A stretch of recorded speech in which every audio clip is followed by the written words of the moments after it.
Hello children, welcome to SI education. आज हम कर रहे हैं question answers chapter 5 the snake and the mirror से बिहाइव बुक ग्रेड 9। इसके एक्सरसाइजेस और क्वेश्चन आंसर्स को सॉल्व करते हैं। Discuss in pairs and answer each question below in short paragraph. अब आपको डिस्कस करना है इन आंसर्स को और शॉर्ट पैराग्राफ में जवाब देना है। The sound was a familiar one. What sound did the doctor here? ये जो आवाज थी ये कुछ जानी पहचानी थी। किसकी ये आवाज थी? What did he think it was? क्या सोच रहे थे वो? How many times did he hear it? उन्होंने इस आवाज को कितनी बार सुना? When and why did the sound stop? क्यों और कैसे वो साउंड रुक गई? The doctor heard the sound of rats.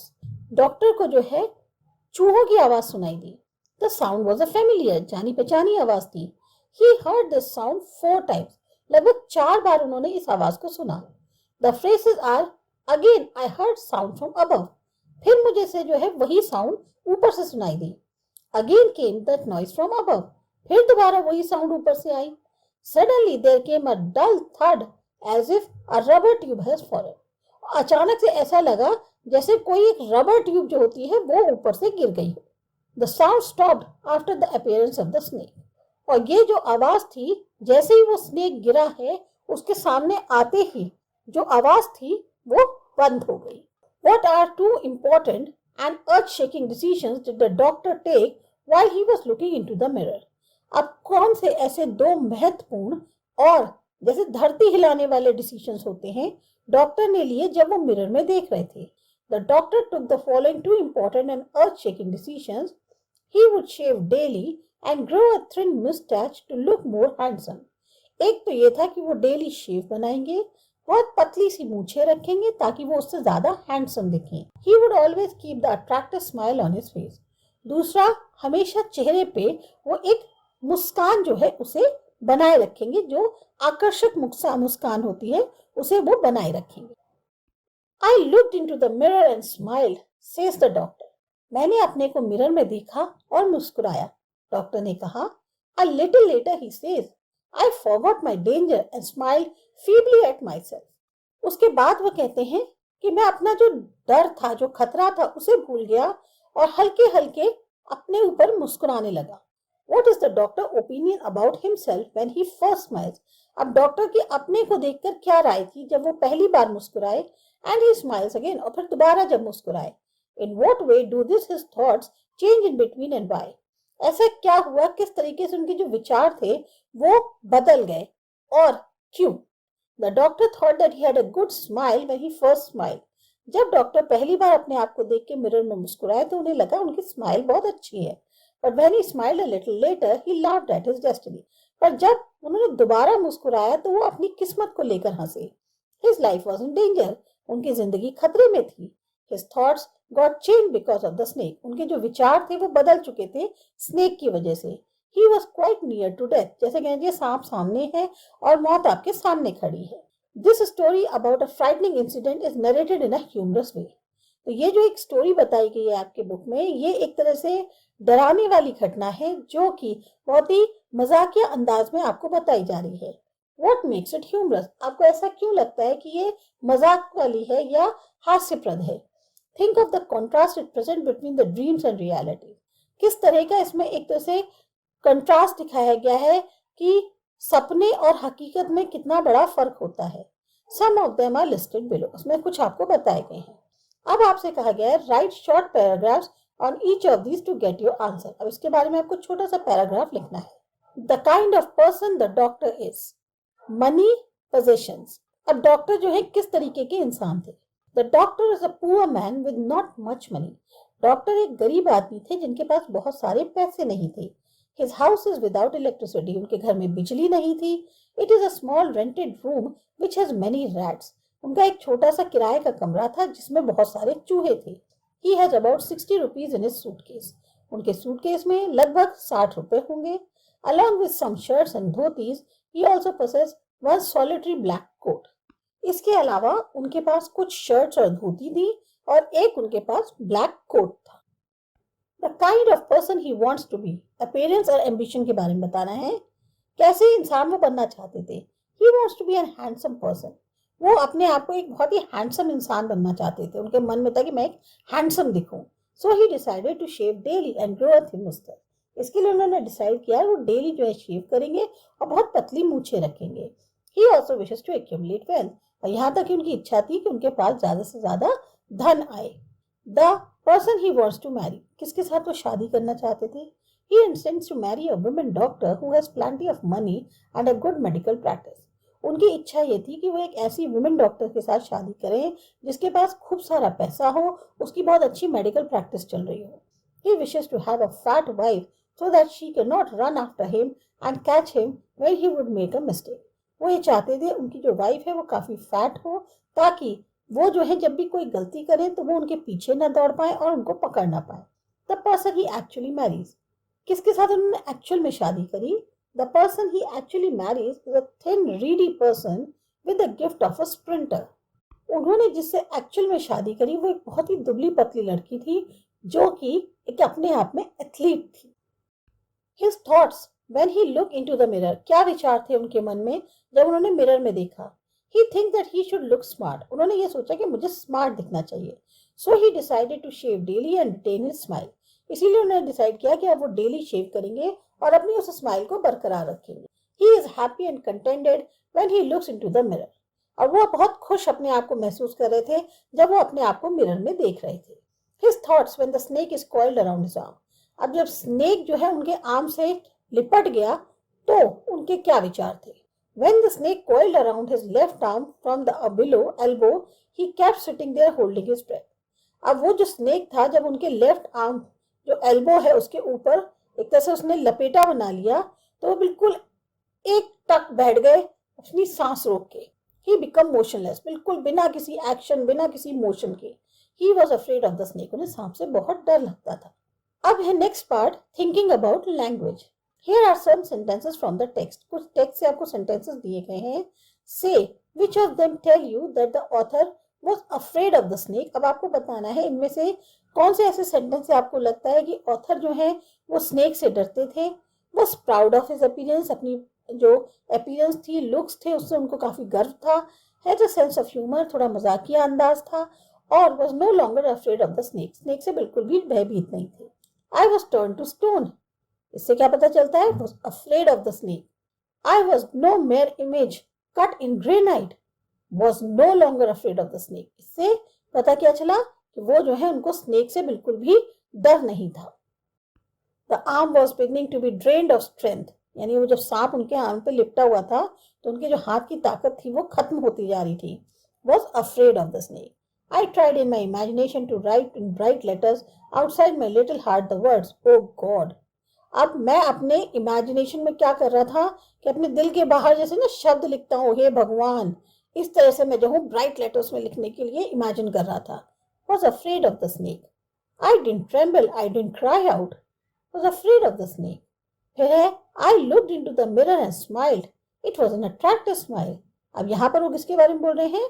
अपनी अपीयरेंस के, तो इसका आंसर है he was proud of his appearance. I was suddenly a man of flesh and blood.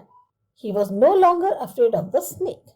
जैसे उनमें दोबारा से जो है जान आ गई हो, तो जैसे जो सांप था उसका जो डर था वो खत्म हो गया, इसी वजह से उनको लगा कि हाँ अब मेरे में दोबारा से जान आ गई है।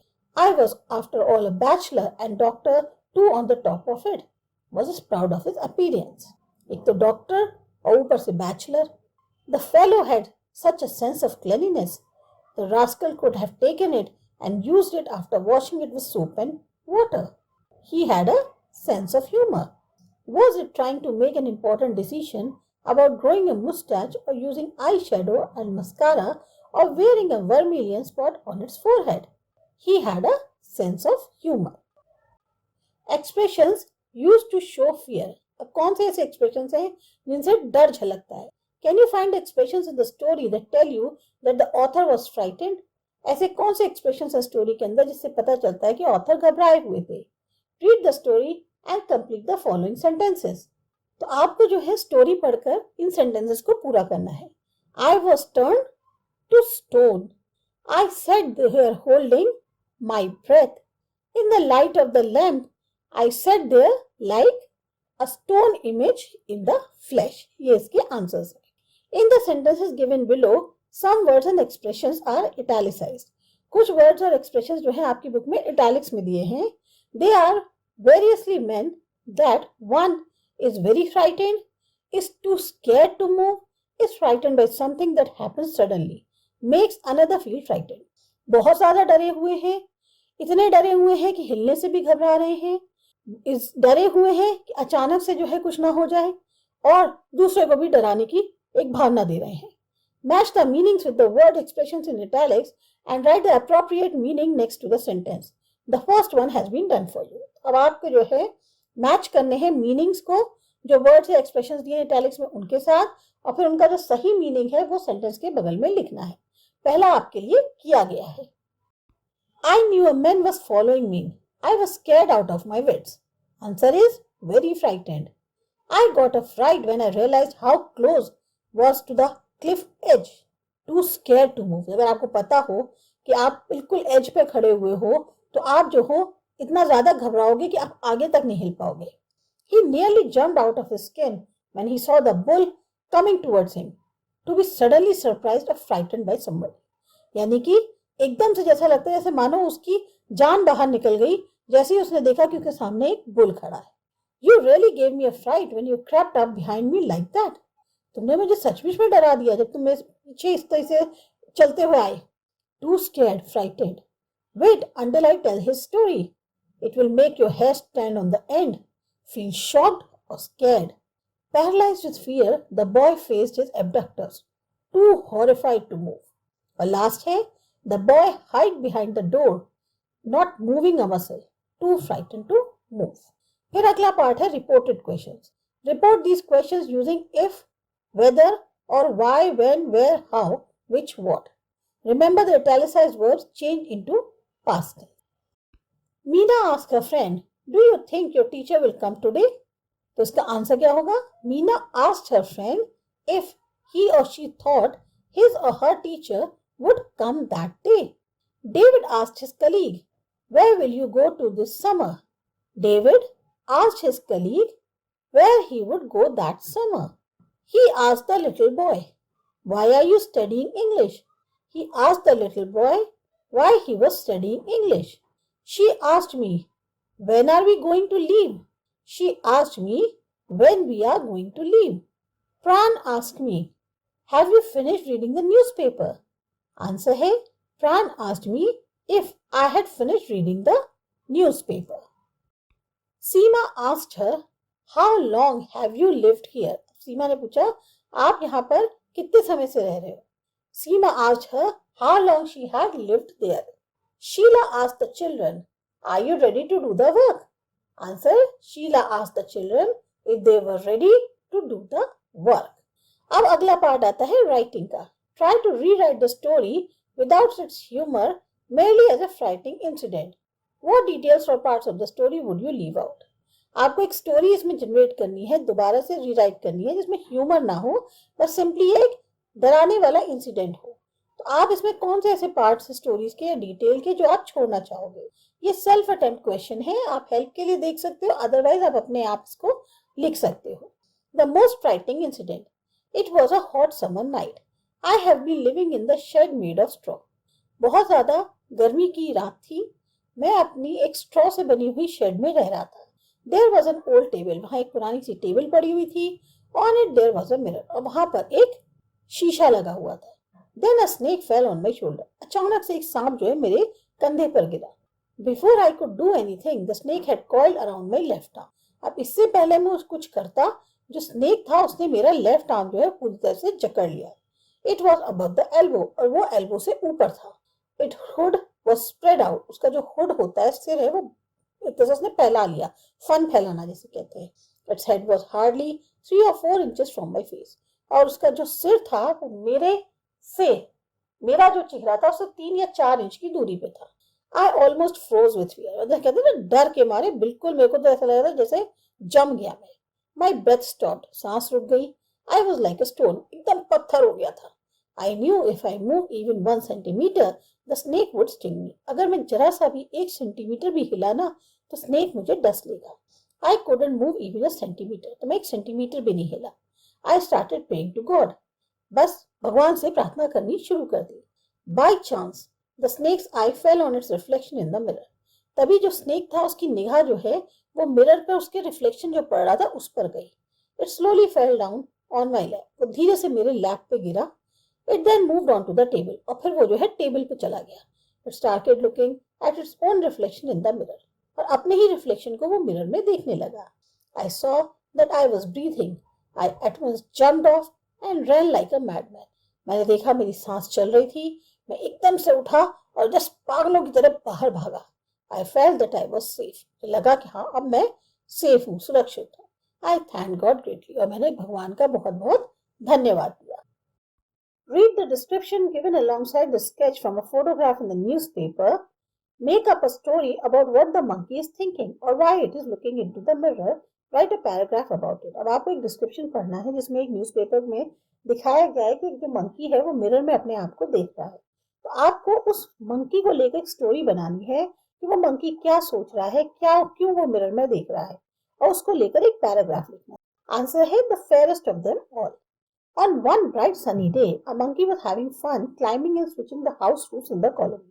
एक सुबह सुबह की बात है, सूरज निकला हुआ था। एक जो बंदर है, मंकी जो है, वो मजे से छत पर इधर उधर कूद रहा था और एक छत से दूसरे छत पे घरों की जा रहा था। A man was doing his shaving by looking into the mirror. अब होता है हम लोगों क्या कि ज्यादातर लोग शेव भी कई बार होता है धूप में बैठ के छत पे कर लेते हैं। तो वो जो है एक आदमी मिरर में देखकर शेविंग कर रहे थे। Monkey quietly sat on the wall and watched him from some time. अब बंदर ने क्या किया, चुपचाप दीवार पर बैठ गया और उसे थोड़ी देर तक देखता रहा। After that he suddenly jump near him. और एकदम से उसके पास कूदा। The man got frightened and went downstairs leaving the things there. अब उस आदमी ने क्या किया, वो एकदम से घबरा गया, वो वहीं सारी चीजें छोड़ के नीचे भाग गया। Monkey look into the mirror. अब आज जो बंदर था उसने अपने आप को मिरर में देखा। At first he found it strange seeing his reflection and instantly through the mirror. जैसे ही उसने अपना चेहरा जो है मिरर में देखा, वो एकदम से जो है थोड़ा सा उसको अजीब सा लगा और उसने मिरर को फेंक दिया। Again he came back and tried looking into it. फिर वो दोबारा लौट के आया, फिर उसने अपने आप को देखा। अब इस बार उसने अपना फेस देखा मिरर के अंदर। He made several faces and kept looking at his reflection. अब वो तरह तरह के फेसेस बना रहा था, अपने रिफ्लेक्शन को देख रहा था। He touched his head and rubbed his hair. अब जैसा बंदर जनरली करते हैं, अपने कभी सिर पे हाथ लगा रहा है, कभी बाल खुजा रहा है। He preened himself for long. काफी देर तक जो है वो अपने आप को देखता रहा। Then he took the mirror and leaped onto the next roof. और उसके बाद उसने क्या किया, शीशा उठाया और दूसरी छत पे छलांग मार। Translation. The text you read is a translation of a story by a well-known Malayalam writer, Vaikam Muhammad Bashir. अब ये जो आपने ट्रांसलेशन एक स्टोरी का अभी पढ़ा है, इसे एक well known Malayalam writer Vaikom Mohammad Basheer ने लिखा है। Is translating a story from one language to another, a translator must keep the content intact.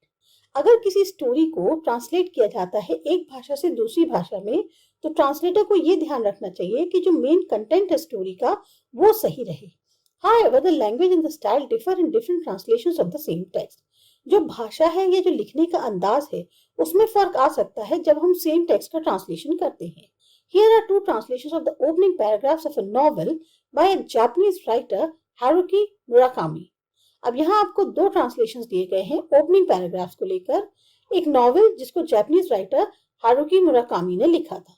Read them and answer the following questions. तो पहला जो दिया है ए, वो है when the phone wrong I was in the kitchen boiling a pot full of spaghetti and whistling along with FM broadcast of the overture to Rossini's The Thieving Magpie, which has to be the perfect music for cooking pasta. I wanted to ignore the phone not only because the spaghetti was nearly done, but because Claudio Abbado was bringing the London Symphony to its musical climax. तो यहाँ इन्होंने mere 2 sentences में पूरा paragraph बताया है आपको। वही दूसरा क्या है, या इस वाले में आपने देखा होगा कि जो sentences है वो काफी long है। अब भी देखते हैं। I'm in the kitchen cooking spaghetti when the woman calls. Another moment until the spaghetti is done. There I am, whistling the prelude to Rossini's La Gaza Ladra along with the FM radio. Perfect spaghetti cooking music. I hear the telephone ring, but tell myself, ignore it. Let the spaghetti finish cooking. It's almost done, and besides Claudio Abbado and the London Symphony Orchestra are coming to the crescendo. अब इस वाले जो second paragraph है, ये जो second translation है, इसमें आपको देखा होगा कि जो सेंटेंसेस हैं वो काफी शॉर्ट हैं। दूसरा, काफी ज्यादा इंफॉर्मेशन जो है क्लियरली बताई गई है। Compare the two translations on the basis of the following points. अब आपको दोनों ट्रांसलेशंस के बारे में कंपैरिजन बताना है। The tense of narration, past and present tense. तो आंसर है ट्रांसलेशन ए में the narration is in the past tense और ट्रांसलेशन बी में the narration is in simple present tense. दूसरा है शॉर्ट इनकम्प्लीट सेंटेंसेस। अब sentences in translation A are long and there is no incomplete sentence, वही sentences in B are short and we find incomplete sentences too. तीसरा point है sentence length. Sentence length की बात करें तो sentence length is more in translation A as compare to translation B. Which of these translations do you like? Give reasons for your choice. अब आपको बताना है कि कौन से इसमें ट्रांसलेशंस आपको अच्छे लगे और उसके बारे में आपको अपनी चॉइस बतानी है। I like the translation B more as compare to the translation A. Translation A के मुकाबले ट्रांसलेशन बी ज्यादा अच्छा है। This is because translation B is in present tense and thus gives a clear understanding to the reader. एक तो सबसे पहले translation B जो है प्रेजेंट टेंस में है, हमें ज्यादा अच्छे से समझ में आ रहा है। Sentences are crisp and short और सेंटेंसेस जो है बिल्कुल परफेक्ट है, टू द पॉइंट है और शॉर्ट है। जो एक रेलेवेंट इंफॉर्मेशन होती है वो हमें मिल रही है। तो ये थे आपके क्वेश्चन आंसर्स। आपको अच्छे लगे, समझ में आए, सब्सक्राइब करो माय चैनल आसा एजुकेशन। बाय।